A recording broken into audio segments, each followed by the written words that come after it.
هداف البطولة عبد الله الشحري. سقف يا شباب. لف يا عبد الله كده ثواني.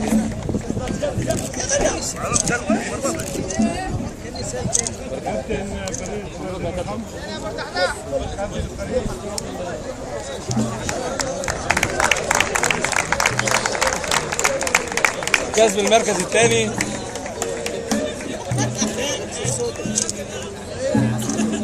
يلا كابتن.